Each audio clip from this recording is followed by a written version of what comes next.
natureza, né, Netinha? Então, o que a gente conversou? Primeiramente, aquela questão do dia e da noite, né? Lembram-se, né? A gente até comentou que é bem interessante a gente fazer uma preparação, né, para antes de dormir, justamente. Por quê? Porque o Aniceto nos coloca que 2/3 dos trabalhadores, dos benfeitores da espiritualidade superior, eles convivem conosco se estamos com alguma sintonia com eles, né, durante a noite, né? Essa sintonia, pessoal, muitas vezes a gente pode até querer, mas se você acabou de assistir um filme de terror e vai dormir, a sua vibe não é de estudo e assistência, trabalho, né? Com certeza. Se dorme na frente da televisão, vendo o CFC. Desculpa, é difícil, né? Então, de qualquer forma, os nossos mentores estão sempre nos aguardando. E é sobre aguardar também que o Aniceto nos fala sobre o Evangelho, né? O quanto o Pai realmente aguarda, né, que a gente deixe de escravizar os nossos irmãos inferiores, né, os nossos irmãos do reino inferiores, os animais, as plantas, o meio ambiente de uma forma geral. A gente comentou, né, a qualidade vibratória do campo, que é tão benéfica, né, gente, e está no intermédio entre floresta e cidade, né. Falando também o que mais? Essa necessidade que nós temos, né, pessoal, de estabelecer uma responsabilidade maior para com relação ao meio ambiente, né, pessoal? Isso vai do ponto de vista individual ou coletivo, né? Seja as nossas próprias ações, seja as ações dos nossos representantes políticos, né? Então a nossa responsabilidade cresce cada dia mais. Que mais falamos, fizemos menção, né, a Daniel na Cova dos Leões, a Francisco de Assis, suas palestras aos pássaros, né? Falamos sobre as questões do vegetarianismo e que envolve aí o que o Aniceto nos coloca sobre a necessidade que nós ainda temos de captar o nitrogênio através da cadeia alimentar, através das plantas, né, pessoal?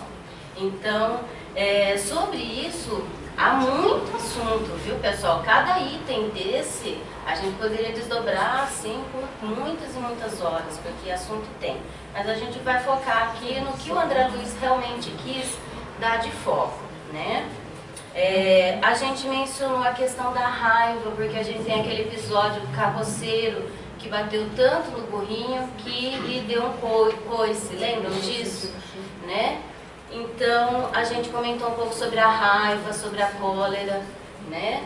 E vale a reflexão sempre, né? O quanto de mansuetude nós cultivamos em nossos corações, né? Porque nos irritar é algo que é muito raro a gente encontrar alguém que não se irrita, nunca, né? Ou muito raramente, muito raro, né, gente? Eu, graças a Deus, eu tenho um marido que quase não se irrita, mas eu sei que ele é uma exceção no universo mesmo, tá? Mas é muito raro, eu mesma me irrito muito facilmente. Então, o que a gente precisa fazer? De não se irritar. Oi, Nedinha. Se irrita até com ele dele não se irritar. Não é, amiga? Então, mas aí, não, eu tenho que aprender com ele, claro, né? Deus sabe o que faz, né?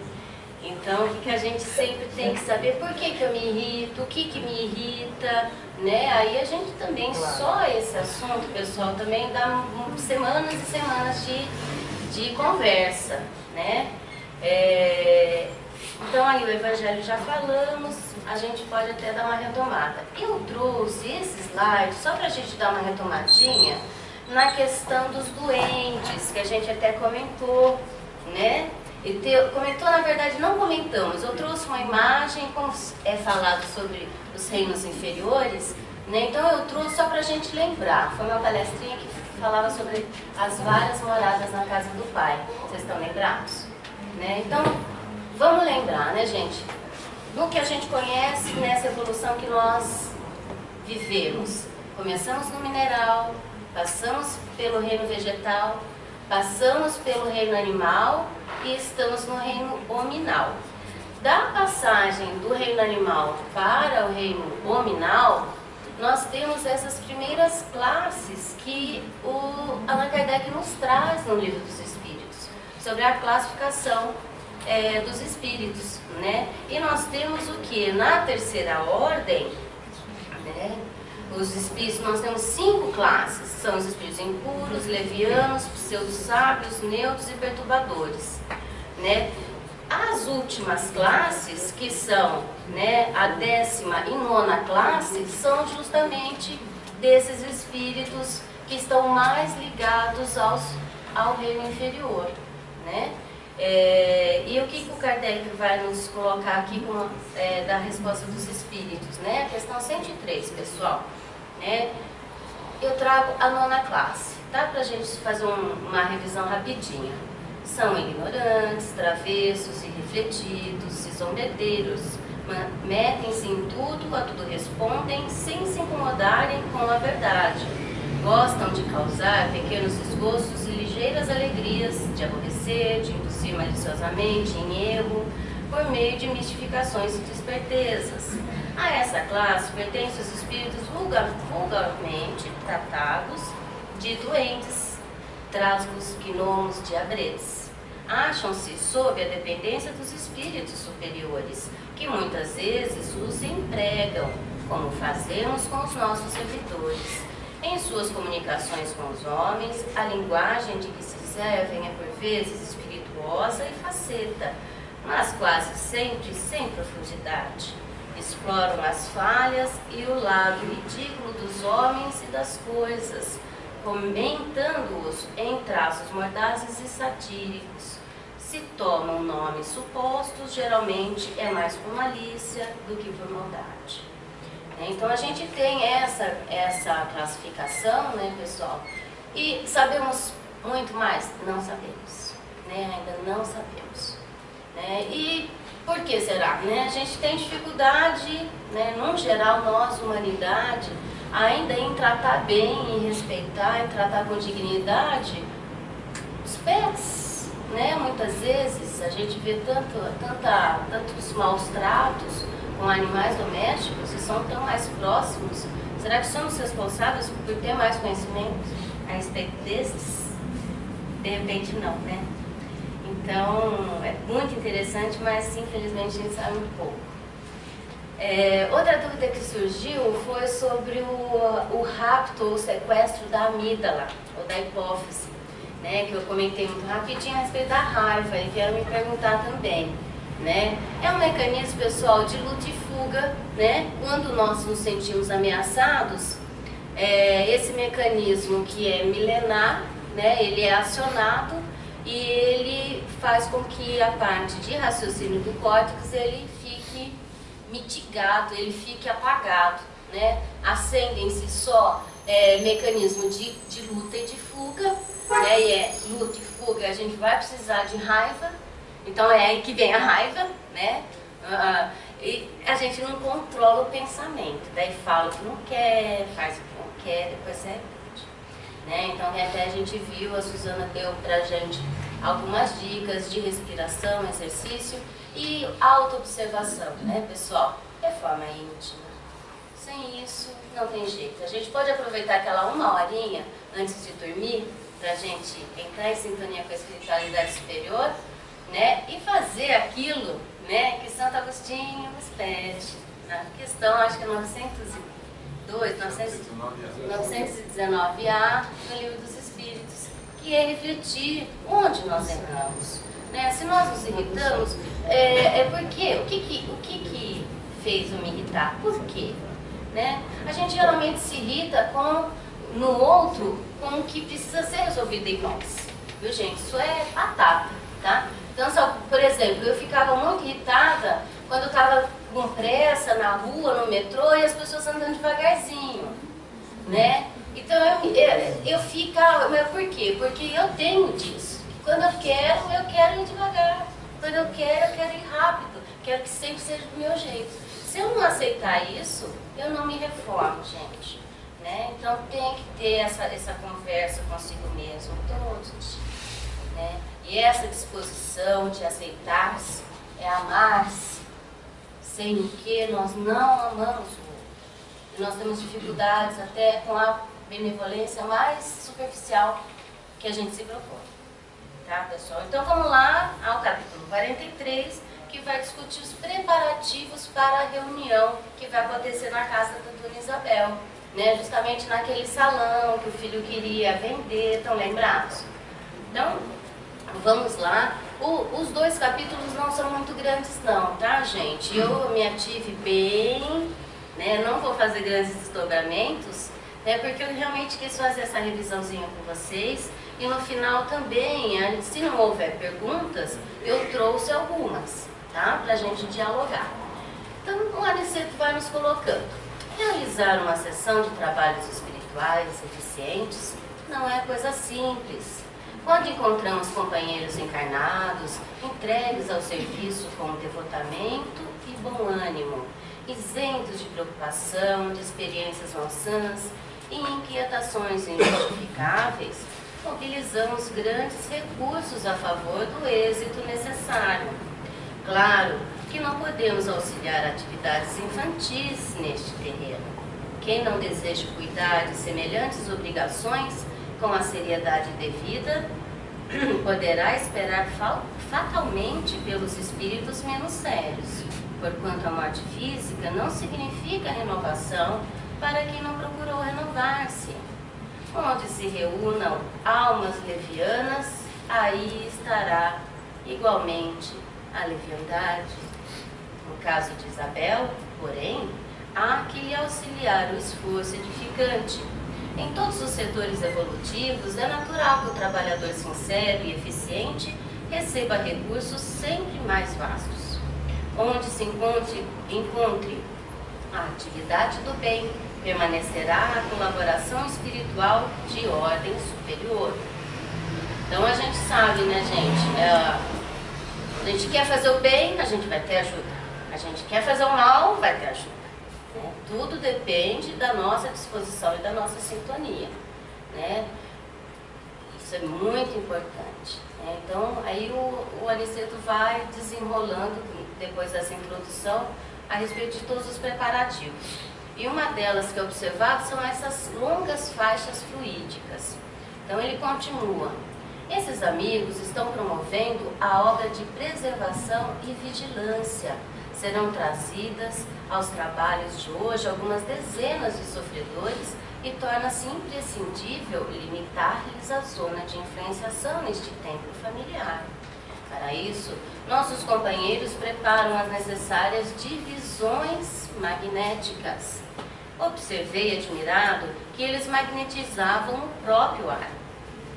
Nosso instrutor, porém, informou gentil: não se impressione, André.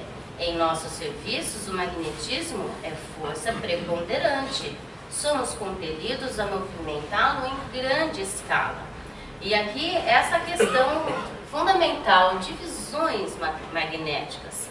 Né? Então, não é um só tipo de magnetismo, mas eles estabelecem zonas, né, de penetração, de permissividade, de acesso, né, ao salão, e também um magnetismo protetor, né, pessoal, como eles indicam. Isso é um fato. Eu até procurei, é engraçado que essa imagem, ela me lembra muito a Casa Espírita, onde eu comecei em São Carlos, a Obreiros do Bem. É muito parecida essa arquitetura. E eu tirei uma foto uma vez lá em frente e saiu uma coisa assim, sabe? Bem umas luzes. Procurei muita foto para trazer para vocês, não achei. Muitos anos atrás, anos 90. Mas de alguma forma eu acho que a câmera registrou, sabe? Esse magnetismo muito grande. Né, que dependendo da quantidade, né, entra em ressonância com a gente, e ele pode até ter uma aparência muitas vezes, né, pessoal? Enquanto as atividades de preparação espiritual seguiam intensas, Dona Isabel e Joaninha, com a vassoura e o espanador, revestiram a mesa de toalha muito alva e trouxeram pequenos recipientes de água pura, a uma ordem de um dos superiores daquele templo doméstico, espalharam-se os vigilantes em derredor da moradia singela. Ao redor, né, pessoal, vejam, né, trabalhadores que ficam em volta do lugar. Nos menores detalhes estava a nobre supervisão dos benfeitores, em toda a ordem, o serviço e a simplicidade. Se fosse concedida à criatura vulgar uma vista de olhos, ainda que ligeira, sobre uma assembleia de espíritos desencarnados em perturbação e sofrimento, tínhamos diante dos olhos uma autêntica reunião de coxos e estrupiados. Muito se lhes modificariam as atitudes na vida normal. Nessa afirmativa, devemos incluir igualmente a maioria dos próprios espiritistas que frequentam as reuniões doutrinárias, alheios ao esforço autoeducativo, guardando da espiritualidade uma vaga ideia, na preocupação de atender ao egoísmo habitual. Em maioria, esclareceu Aniceto, são irmãos abatidos e amargurados, que desejam a renovação sem saber como iniciar a tarefa. Aqui poderemos observar apenas sofredores desta natureza, porque o santuário familiar de Isidoro e Isabel não está preparado para receber entidades deliberadamente perversas. Cada agrupamento tem seus fins. Com efeito, os recém-chegados estampavam profunda angústia na expressão fisionômica. As senhoras em pranto eram numerosas, o quadro consternava. Algumas entidades mantinham as mãos no ventre, calcando regiões feridas. Não eram poucas as que traziam ataduras e faixas. Então vamos comentar um pouquinho aqui, pessoal, né? Essas preparações a gente vê que o Aniceto coloca, né? O André comenta, os trabalhadores espirituais fora da casa, dentro da casa, né? A Isabel e a Joaninha também lá com os trabalhos da limpeza no plano material, cuidando, né? E essa multidão de espíritos, né? Porque ele está falando aqui de uma espiritualidade necessitada, que é encaminhada, né, pessoal? Isso a gente vê muito claramente, o planejamento mesmo de todos os trabalhos, pessoal, dessa nossa casa bendita de Schutel. É muito bem preparado, muito carinhosamente preparado, né? Então, quando nós chegamos aqui, está tudo absolutamente pronto, né? Muitas vezes num grau de planejamento que já nos coloca em sintonia com aqueles que nós vamos assistir, com aqueles com os quais nós vamos ter uma interação mediunímica, né, gente? Então, é muito importante a nossa preparação.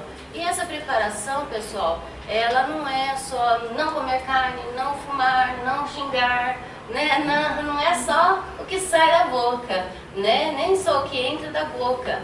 É um estado de espírito, né? Uma disposição de servir mesmo, né? E é assim uma entrega, uma confiança, né? Que a gente dá nome de fé. E que a gente tem que começar antes de chegar aqui, né? Por isso a gente tem os trabalhos preparatórios de estudo, de reunião, justamente para que a gente entre em sintonia se isso já não foi feito antes, né? Daí a recomendação importantíssima, né? Quanto máximo puder chegar antes do trabalho, é melhor, né? O quanto máximo que puder estudar, estude, né? Porque a gente não pode mais, né, usar da hipocrisia que nós usamos séculos e séculos e séculos e séculos, pessoal.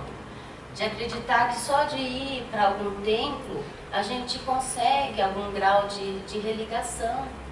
E não é, é um estado íntimo, né? O reino de Deus está no coração, né? Já está.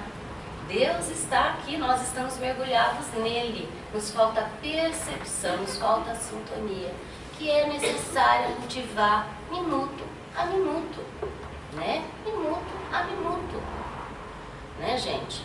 Muitas vezes, no começo da minha vida espírita, às vezes eu vi uma seguinte circunstância. Então a gente está lá fazendo trabalho, vamos fazer isso.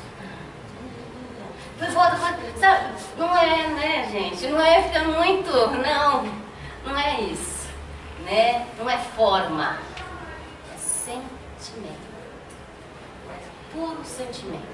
Se este sentimento, ele não tá, né? Se não tá com o coração na mão para servi-lo, né? A gente tem dificuldade, pessoal, né? E as dificuldades que são criadas por nós mesmos, porque eles nos carregam no colo,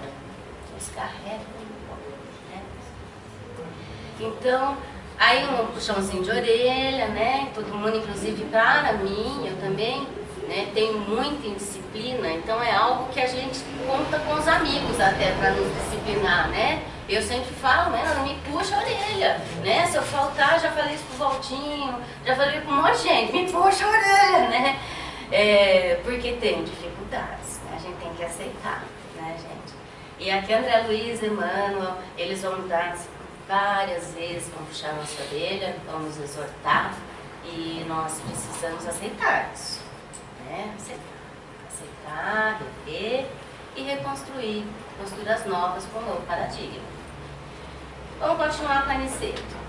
Muitos, disse-nos o mentor, disse-nos o Aniceto, não concordam ainda com as realidades da morte corporal. Aqui ele está falando dos assistidos, tá, gente? E toda essa gente, de modo geral, está prisioneira da ideia de enfermidade.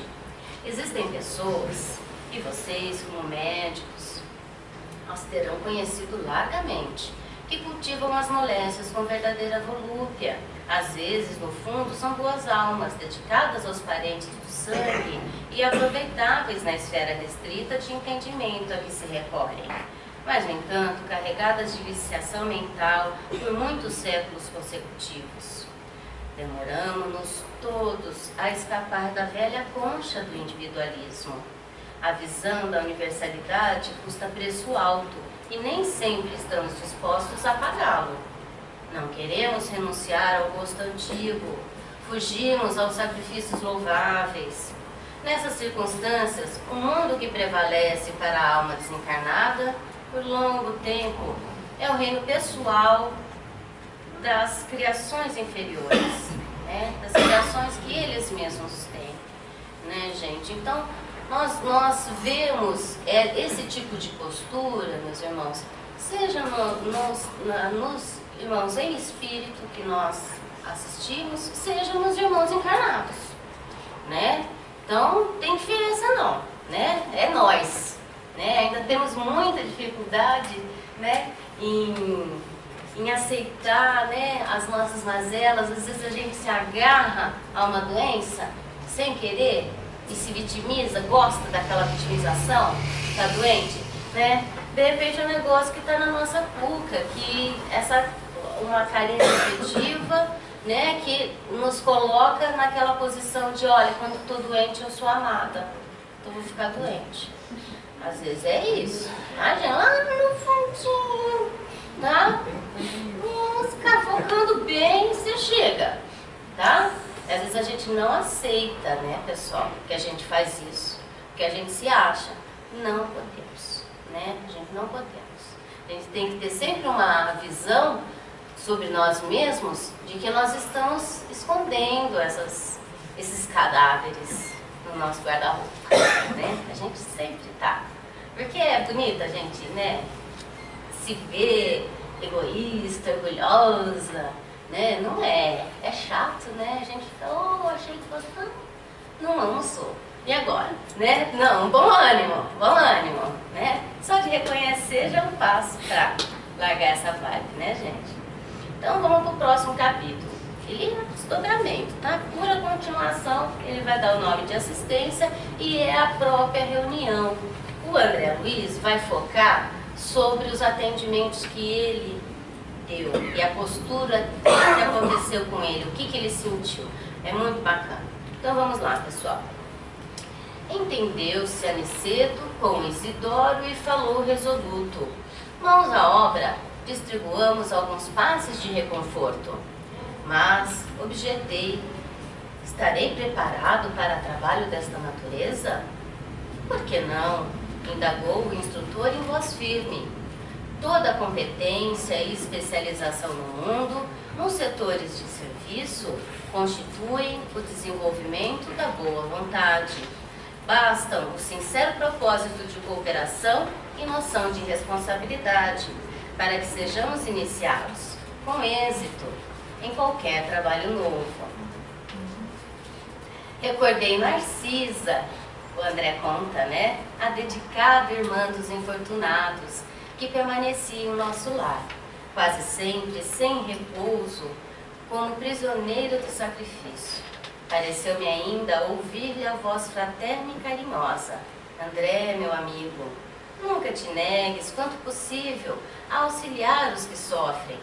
Ao pé dos enfermos, não ouvides que o melhor remédio é a renovação da esperança. Se encontrares os falidos, os derrotados da sorte, fala-lhes do divino ensejo do futuro. Se fores procurado algum dia pelos espíritos desviados e criminosos, não profiras palavras de maldição. E ainda a Narcisa nos fala: anima, eleva, educa, desperta, sem ferir os que ainda dormem. Deus opera maravilhas por intermédio do trabalho de boa vontade. Sem mais hesitação, pus-me ao serviço. Então aqui ele dá o roteirozinho, né, gente? Anima, eleva, educa, desperta, sem ferir. Né, pessoal? A gente precisa, quando quer chegar no coração de alguém, fazer uma ponte do nosso coração para o coração dele. Se a gente for com julgamento, já era, já era. Não adianta. Por quê? Porque a gente pode até falar, mas a gente não vai sentir. Tem que sentir. Tem que estar ali, o coração mesmo, fazer aquela ponte. E por mais que aquele irmão tenha errado, esteja com o coração muito magoado, triste, raivoso, né? A gente precisa ter uma força a mais para buscar o amor, a gratidão, a luz, a esperança que está lá naquele coração. Só que ele está envolto numa treva, né, gente? Mas lá dentro tem, porque no nosso coração tem todas as virtudes e todos os vícios. É só despertar, é só fazer a onda da sintonia, né? E é contagiante, o amor é altamente contagiante. Muito mais do que a raiva, a tristeza, a mágoa, essas trevas todas, né? Que criam nhacas, eu chamo de nhacas vibratórias, né? Que congestiona o chakra e dá doença, né? E faz, né, dá atrito nas relações, né? Porque aí a gente vai ter um julgamento. O julgamento é só a expressão do nosso orgulho. Então, esse criar a ponte mesmo do coração, sem julgamento, é maravilhoso, né? Porque se a gente for conversar com uma pessoa, um criminoso, um assassino, e a gente fala: nossa, que horror, eu jamais mataria ninguém, eu jamais matei ninguém, nossa, não adianta. Eu tenho que buscar, né? Já matei, tivemos milhares de encarnações, vai ser ilusão nossa acreditar que a gente não vai matar ninguém, gente. Eu acho que nessa encarnação aqui, pelo menos, né? Malemar, pernilonga a gente mata, né? Mas não nos iludamos, tá? Agora, se a gente não mata mais hoje, mas a gente já teve essa experiência, por que a gente nega? Por que a gente se irrita? Por que a gente exclui? Por quê? Porque a gente acha que a gente não vai voltar a matar. Tem certeza?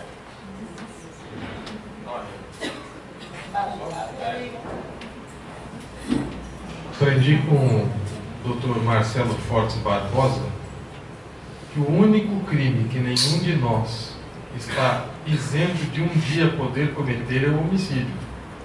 Porque um acesso de raiva, ou porque alguém entrou na nossa casa, então a gente pode evitar todos. O homicídio é o único que a gente nunca pode dizer não farei, porque uma hora qualquer pode acontecer. Quer dizer, é complicado. Então, não é, querido? Não, a gente não pode, pessoal, acreditar que nós não somos mais capazes de absolutamente... A gente tem que ter vigilância. Vai chegar com certeza um momento, né, quando a gente sair da terceira ordem, quando a gente perdoar automaticamente, né, perdoar automaticamente, deixar de se ofender muito, é condição para a segunda ordem. Lembra da classificação? Terceira ordem, segunda ordem, primeira ordem. Primeira ordem, nosso Senhor Jesus Cristo. Né? Na segunda ordem está toda essa espiritualidade, tá? Superior que nos ajuda. A gente quer acreditar que a gente está passando, né, da terceira para a segunda. Mas se a gente não consegue perdoar, a gente não está na segunda. Tá? De boa é nós, tudo terceira ordem, tá? Não fica chateado não. Por isso é o treino, pessoal. Tem que treinar. Você tá com chance de se irritar? Aproveita e perdoa. Mesmo, eu vou ser falsa.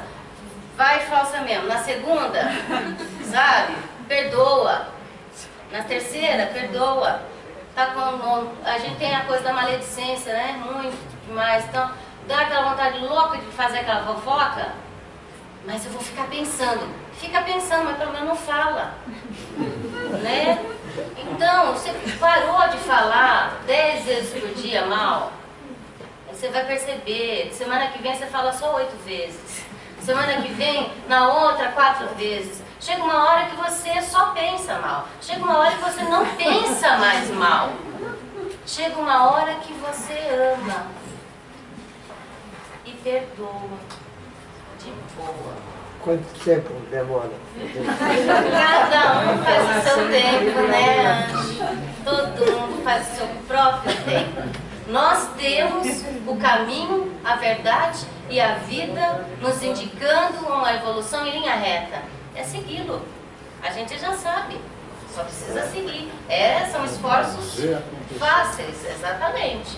Né? A gente tem exemplos maravilhosos de Paulo, de Maria Madalena, de Santo Agostinho, que tiveram transformações enormes.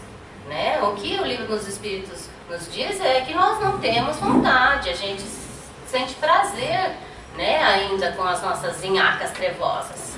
Tá, gente? Misericórdia, vamos sair dessa, né? Então vamos lá, continuando aqui como que o André e o Aniceto estão nos contando. Aniceto designou-me um grupo de 6 enfermos espirituais, acentuando: aplique seus recursos, André.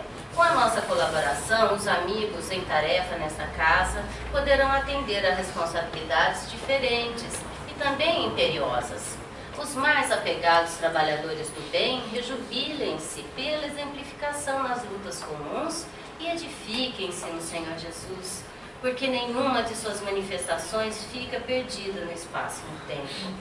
Naquele instante em que fora chamada a prestar auxílios reais, eu não recorria aos meus cabedais científicos, não me reportava tão somente à técnica da medicina oficial, a que me filiara no mundo, mas recordava aquela Narcisa, humilde e simples, das câmaras de retificação, enfermeira devotada e carinhosa, que conseguia muito, mais com amor do que com medicações. Entendendo que não deveria socorrer utilizando apenas a firmeza e a energia, mas também a ternura e a compreensão, minha irmã disse, procurando captar-lhe a confiança: vamos ao passe reconfortador. Ai, ai, respondeu a interpelada, nada vejo, nada vejo. Ah, outra coma, infeliz que sou, não me falam em morte, e me falam em morte, em vida diferente. Como recuperar a vista? Quero ver, quero ver. Calma, respondi encorajado. Não confia no poder de Jesus? Ele continua curando os cegos, iluminando-nos o caminho, guiando-nos os passos. Somente mais tarde lembrei que naquele instante ouvi dar a curiosidade doentia. Não pensei na impressão deixada pelo tracoma naquele organismo espiritual. Nem me preocupei com a expressão propriamente científica do fenômeno, vendo apenas à minha frente uma irmã sofredora e necessitada. E, à medida que me dispunha a observar a prática do amor fraternal, uma claridade diferente começou a iluminar e a aquecer minha fronte.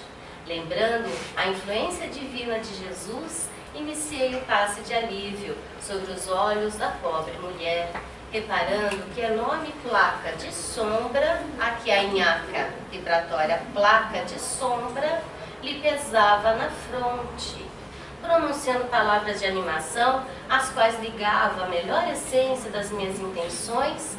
Concentrei minhas possibilidades magnéticas de auxílio nessa zona perturbada. Dentro de alguns instantes, a desencarnada desferiu um grito de espanto. Vejo, vejo! Exclamou, entre o assombro e a alegria. Grande Deus, grande Deus! E ajoelhando-se num movimento instintivo para render graças, dirigia minha palavra comovidamente. Quem sois, emissário do bem? Dominava-me profunda emoção, que não conseguia sofrear, que não conseguia conter. Confundia-me a bondade do Eterno. Quem era eu para curar alguém? Mas a alegria daquela entidade, libertada das trevas, afirmava a ocorrência, na qual não queria acreditar. A luz daquela dádiva como que mostrava mais fortemente o fundo escuro de minhas imperfeições individuais, e o pranto inundou-me as faces, sem que pudesse retê-lo nos recônditos mananciais do coração. Enquanto a enferma espiritual se desfazia em lágrimas de louvor, também eu me absorvia numa onda de pensamentos novos. O acontecimento surpreendia-me, desejava socorrer o doente próximo. Contudo, estava enlaçado em singular deslumbramento íntimo. Isso aqui eu estou destacando, gente, por quê? Porque só aconteceu só quando é a luz, ou acontece só comigo, com vocês também acontece? A gente não se deslumbra? Eu, pelo menos, me deslumbro absurdamente, infelizmente. Sou muito altamente deslumbrada, tá? Infelizmente, é pura vaidade, né? Que a gente tem que combater, né? E o que é isso, né? É a noção de destaque, né? É complicadíssimo isso. Por quê? Porque é aquele que se eleva, ao mesmo tempo se rebaixa aos olhos de Deus, não é? Então, por quê? Porque quem nos diz que existe qualquer destaque em qualquer das nossas individualidades? Que não é absolutamente nada. Que as individualidades, nós não somos isso que nós vemos. É outro paradigma, né, gente? É outro completamente. Dá para afirmar qualquer destaque? O que o Cristo nos pede? Universalismo absoluto. Não tem melhor. Não tem ninguém melhor aqui, né? Então aqui o que pegou nele? O orgulho. E olha, tudo de bom, fazendo bem, né? Acontece com a gente o tempo todo também, pessoal. Às vezes é aquela coisinha, né, íntima. A gente pode até pensar, não vou comentar não, senão vão achar que eu sou orgulhoso, né? Não vou nem comentar, mas lá no fundo, né? Dureza, né, gente? Mas a gente tem que aceitar. Aniceto, porém, aproximou-se delicadamente e falou em voz baixa: André, a excessiva contemplação dos resultados pode prejudicar o trabalhador. Em ocasiões como esta, a vaidade costuma acordar dentro de nós, fazendo-nos esquecer o Senhor. Por quê? Porque nós não temos nada, pessoal. O que nós somos é obra coletiva, nossa e dos nossos, né? E toda boa obra, todo bem procede do Senhor, procede de Deus, né, gente? Então esta ilusão, o mundo ajuda, nossa cultura ajuda, nossa cultura de espetáculo, de destaque, de competição, nossa, desde que a criança tem 2 anos de idade, né, gente? Infelizmente, é treinada pela educação para ser o primeiro da classe. Eu era, sempre fui nerd, muito, né? Então, é bom, é bom, passe no concurso, passe no vestibular, né? Você vai lá na fazer entrevista de emprego, você mais 4. Né? Você vai ser solidário e falar, estão precisando mais que eu, deixa pra lá. Né? Então, o nosso mundo, ele tem um formato, pessoal, que nos instiga o orgulho e a vaidade. Né? A gente precisa ter muita força, né? E convicção, centralidade, para a gente não aderir demais, né? Nem disfarçadamente. A gente ter essa sinceridade no nosso coração de saber aquele momento em que a gente está se achando, né?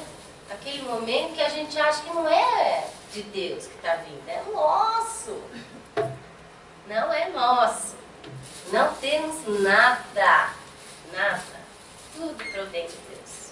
Aqui eu trago essas imagens, a lenda de Narciso, que ele está ali, né, pessoal, que vai falar sobre o que? Esse nosso deslumbramento com a gente mesmo. Isso é muito feio. Isso tem que ser combatido no coração do cristão. Sem a fonte de Narciso não seria a mesma, então a fonte é melhor que isso. Sempre, sempre, com certeza, né? A fonte é sempre mais bela. Né? E aqui eu trago essa imagem, o Flávio já tinha trazido também numa palestra, né? O Dorian Gray, que é maravilhoso, tá? Ele tá divididinho, né? Essa dualidade, pessoal, ela é muito latente em todos nós. Não adianta a gente se enganar, né? E achar que só existe amor em nós. Não existe ódio também. Se alimentar, ele fica alvoroçado que só. Né? Então é sempre o que nós alimentamos. Né? E lembrando, Dorian Gray estava com as mazelas lá todas escondidas, né? Vale muito a pena a gente refletir, né? Sobre esta história do Oscar Wilde, maravilhosa. Aniceto continua. Não ouvides que todo bem procede dele, que é a luz dos nossos corações, são os seus instrumentos na tarefa de amor. O servo fiel não é aquele que se inquieta pelos resultados, nem o que permanece enlevado na contemplação deles, mas justamente o que cumpre a vontade divina do Senhor e passa adiante. Aquelas palavras não poderiam ser mais significativas. O generoso mentor voltou ao serviço a que se entregara, junto de outros irmãos, e valendo-me do amoroso aviso, dirigi-me à reconhecida senhora, acentuando: minha amiga, agradeça a Jesus, senão a mim, que sou apenas obscuro servidor. Quanto ao mais, não se impressione em demasia com a visão dos aspectos exteriores. Volte o poder visual para dentro de si mesma, para que possa consagrar ao Senhor da vida os sublimes dons da visão. Lembram, pessoal, se os seus olhos forem bons, todo o seu corpo será. Né?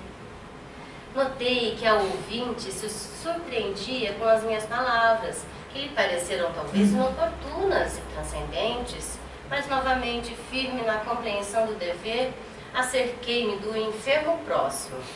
Tratava-se do infeliz irmão que falecera na Gamboa, no bairro lá do Rio de Janeiro, vitimado pelo câncer. Toda a região facial apresentava-se com horrífico aspecto. Apliquei os passes de reconforto, ministrando pensamentos e palavras de bom ânimo.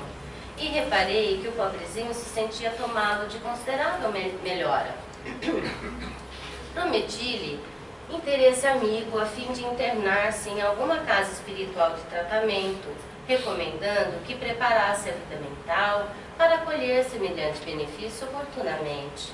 Em seguida, atendia 2 ex-tuberculosos do Encantado, outro bairro do Rio, a uma senhora que desencarnara em Piedade, em consequência de um tumor maligno, e a um rapaz de Olaria, que se desprendera num choque operatório.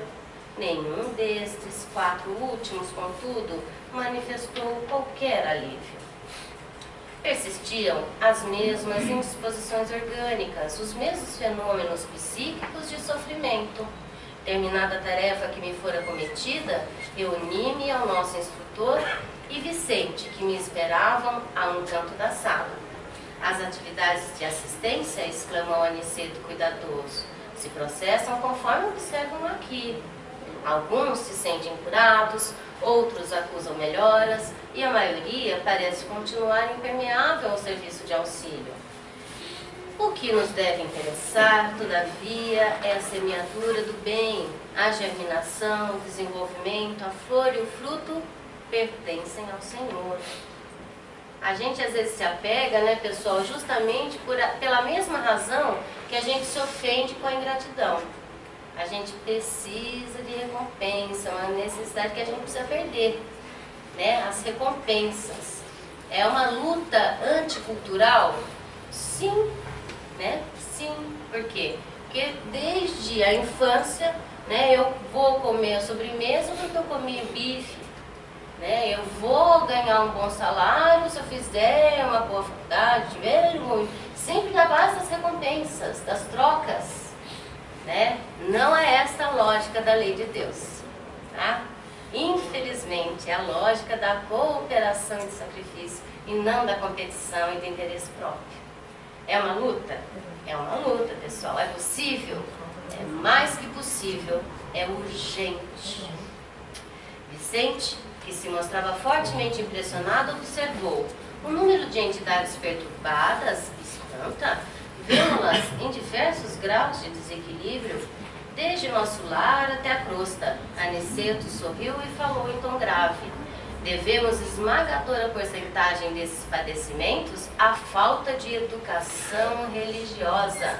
Não me refiro, porém, àquela que vem do sacerdócio ou que parte da boca de uma criatura para os ouvidos de outra. Refiro-me à educação religiosa íntima e profunda, que o homem nega sistematicamente a si mesmo. Então eu aqui finalizo, pessoal, né, fazendo um comentário geral dessa necessidade que nós temos de nos educarmos, né, religiosamente, nos educarmos nesta outra lógica, que é a lógica da lei de Deus, que não é de competição, né, que não é de interesse pessoal, mas o contrário disso, né, gente? É um paradigma no qual a gente é que faz essa autoeducação própria, né? Então, eu deixo aqui meus agradecimentos, né? E deixo aberto para as perguntas. A gente ainda tem 5 minutinhos. Se não tiverem perguntas, se vocês não me fizerem perguntas, eu farei perguntas a vocês. Vocês é que escolhem. Assim, é importante, pessoal, que vocês falem, tá? Porque sempre o diálogo promove verdades mais brilhantes, né? Eu sozinha falando fico me sentindo muito tentada à vaidade. Você fazer uma pergunta, então. Vai fazer, Paulo. Só o microfone chegar lá, só um minutinho. Isso. Pode tirar? O comportamento do encarnado, ele é fruto sempre de um assédio espiritual, tanto maligno como benigno? Ou Não. esse é fruto de uma... Aí entra o livre-arbítrio. É um conjunto complexo, né? Não necessariamente. Nós estamos sempre em conjunto. Não existe solidão, pessoal. Não existe solidão. Estamos sempre acompanhados, né? Agora, esta ressonância, esta integração vibratória em sintonia vai depender da nossa. Então, eu posso e devo me relacionar com inúmeras pessoas que não vibram como eu vibro, mas a fim de, por exemplo, eu posso estar cuidando de pessoas, como no caso aqui, né, que estão desesperadas, que estão angustiadas. Se eu for com angústia também, a gente faz a festa angústia. Eu tenho que ir com mais amor, com mais doçura, com mais paciência, com mais meu coração para você, mas com mais essa entrega, percebe? E aí que a gente aciona aí a ressonância. Então, eu acredito que sim, sempre, mas o quanto essa influenciação nos afeta, depende de nós. Tá bom? Foi bom a gente conversar sobre isso. Agora eu falei o meu. Alô, alô, vem, vem. Vem aqui, Nath. Vai funcionar. Alô, alô. Vem aqui, tá? Foi bom nós falarmos hoje no primeiro tempo exatamente sobre isso. Nós começamos o capítulo 19, a fé que transporta montanhas, e Jesus fala exatamente disso.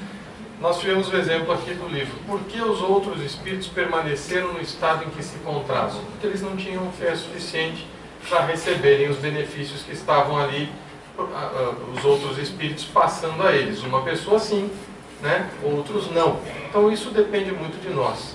A questão da influenciação, principalmente. Nós vamos imaginar que nós estamos num grupo de WhatsApp constantemente. É a nuvem de testemunhas que Paulo falava. Se eu abrir, eu vou receber influenciação. Se eu não abrir, eu não vou receber. Eu vou receber influenciação daqueles a quem eu me associo. Se eu ficar em prece em determinado momento, eu vou receber influenciação do plano espiritual superior. Se eu ficar nervoso o dia todo, eu vou receber influenciação de pessoas nervosas. Então, tudo vai depender da nossa sociedade. Né? Então, essa questão que a Silene nos trouxe vem ao encontro de todas as nossas dúvidas. Como é que eu devo agir? Como eu agir é como eu vou receber influenciação. Como eu pensar é como eu vou me associar com alguém. Tudo vai depender daquilo que eu penso. E os resultados? Os resultados nós colhemos com fé. O passista, o resultado não pertence a ele. E o paciente, o resultado vai pertencer também a ele e ao merecimento que ele tenha. E aí entra o livre-arbítrio? Entra o livre-arbítrio, com certeza. Nós temos liberdade de sermos virtuosos, pessoal. Né? Nós temos essa liberdade. Por que não exercemos? A gente precisa descobrir. Viu? Nós temos que nos vigiar constantemente, desde quando levantamos até ao deitar. Com certeza. É uma obrigação. Vigiar a nós mesmos e orar pelos outros. Não o contrário. Né? Não o contrário. Silene, na última aula que você deu, a nossa influência não é só feita pelos encarnados e desencarnados.